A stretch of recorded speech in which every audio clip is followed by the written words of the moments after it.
I had the strangest dream, and I thought I'd just document it.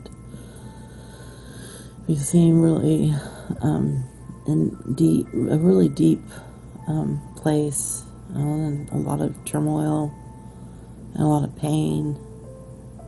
When I had this dream, and I haven't been sleeping for like a couple of weeks because of this intense pain that I'm facing with my bone. It's going down my neck and into my collarbone. I went to a doctor. I'll tell you first what happened from the dream. And they did one of those scans that go around your head. And they saw that I had infection even in a bone that I didn't know I had infection in. And it was widespread, and it was really, really bad, even though I was taking antibiotics. And they sent me home with some Norcos and some more antibiotics, even though I'm taking antibiotics, but they gave me more. And then it was just so bad that I couldn't even stand up straight, so I called the emergency because I called my dental office for the oral surgeon. They said, go to the ER. So I go to the ER, and they take pictures, and they say, there's no infection. I'm like, okay, there's no infection, even though I'm in excruciating pain, and two other oral surgeons say that there is, and you're telling me there isn't. Anyway, they're lying, and I know they're lying. I'm going to make sure they face their lie. Anyways, so I came back home. Hours later, I fell asleep. Somehow they gave me some kind of shot to help me with pain right at the end, and it made me pass out, I guess, an hour or two. I don't know. Then I came home, and I could barely walk, I could barely do anything. I fell to the bed. I knocked over all kinds of stuff, and then I just lay down. I took a lot of pain medicine that I had, over-the-counter type stuff, and I passed out finally. And in the dream, now I'm going to go to the dream. So hold on one second. Okay, so in the dream, I'm with my friend Yogi. I believe it was Yogi. One of my spiritual friends that are like from India. And it might have been the Swami friend that I have. I'm not sure. And somehow I was in India, and there was these kids, and there was the Swami and monkeys. I don't know. There's just all kinds of action going on with different people that, and these were very deep, meditative, very spiritually evolved beings that were very close to, what every Swami guru is close to, which is God, which is ultimate consciousness, which is, just complete enlightenment. Anyway, so I just remember having all these babies and monkeys and things all over me, nurturing them one moment. Next moment, I was communicating with the Swami, I believe it was a Swami, and he was doing this deep meditation and wanted me to be a part of it. And he went in somewhere deep, and then all of a sudden, somehow, I was going through this thing where, I don't know, it was just, all of a sudden I was walking around, I was watching these people in the world doing really corrupt, messed up things. And I was pointing it out, and then all of a sudden I was with these girls after being in a pool, and this guy that was acting really weird, running around partly naked, and I was like, ugh, like this guy, is off. He thinks he's not. And I don't know, there's all kinds of weird things that were happening like this, but me and these girls kind of teamed up together and stuck together, and we were talking about, how these types of things traumatize us in the world. And then all of a sudden it was like me back with that Swami again, facing the things that traumatized me in my world. And then all of a sudden I was back with this Swami, and basically I met the Swami in a place that no one else is supposed to really be able to go, which is where he felt only he could go. And we're both there. And it was like a reflection in a light. There was just light all around us, standing in this empty space with light. It was like a room of light. It was more than just a room, though.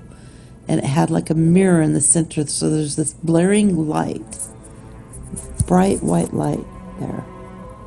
And he's standing there, and I'm now standing there, and he's like, how can you be here? And then I'm explaining, because we can all be here. And I'm talking about the light. And now, somehow, we all can be here if we just realize that. Somehow, I don't know. And that was kind of tripping him out, because he thought only he could go there. He was like, this is my special place. How the heck are you here in my special place? I was like, but it's my also special place. It's everybody's special place. It's a place that we can come to reflect with God. Right? Okay, so hold on one second. Let me catch it where I'm at. Okay, something had happened in this place where there was a level of awareness that we got that others can do this, and it wasn't just some special place. It's a place where we could have this kind of awareness and consciousness and peace and silence. But something happened to where we did something where it kind of the light moved in, it was coming out and make it go in, or God, I can't remember exactly, but something about us creating what we want, kind of, and doing something with the universe. It was almost like CERN, okay? It was almost like CERN, CERN. It was kind of like you don't have control, no matter how wonderful you think it is, to manipulate and move things around the way you want, according to your man-made ideas or even soul idea.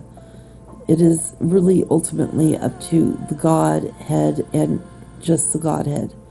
And that's what we were looking at, was the Godhead, and reflecting, which is a mirror which was reflecting of where we're at in our own consciousness, aligning with God. Okay, and we did something, and in doing that, bringing others to realize it, or we were flying together to realize that we were changing something in the universe. That was to be very concerned about, because it was like ripping a hole in time, or I don't know, but whatever it was, it seems so very important. It seems to be, I've been kind of lost it. God, that sucks.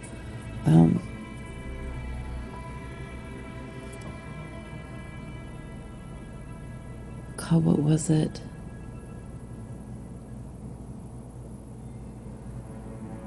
Just man, human beings cannot know more than absolute, the Godhead. We're a drop in the vast sea of that ultimate ocean that is more vast than anything. It is everywhere. But we are not by ourselves to will it in ways that we think that we ourselves are gods. That's kind of the gist of it, okay? Because I can't remember all of it.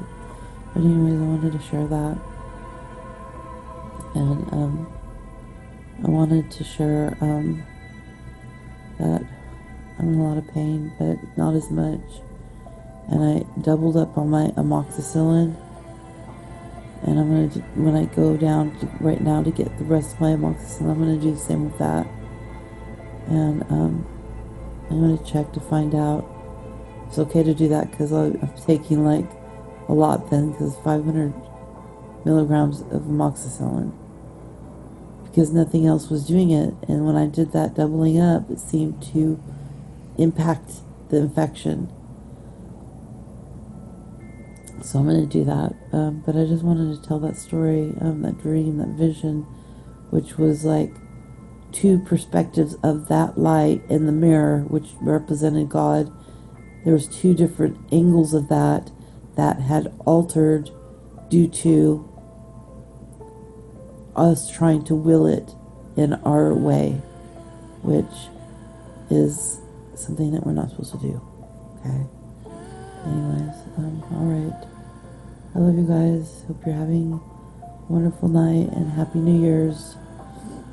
And Robert's gonna be going to Arizona for New Year's, and I'm gonna be here.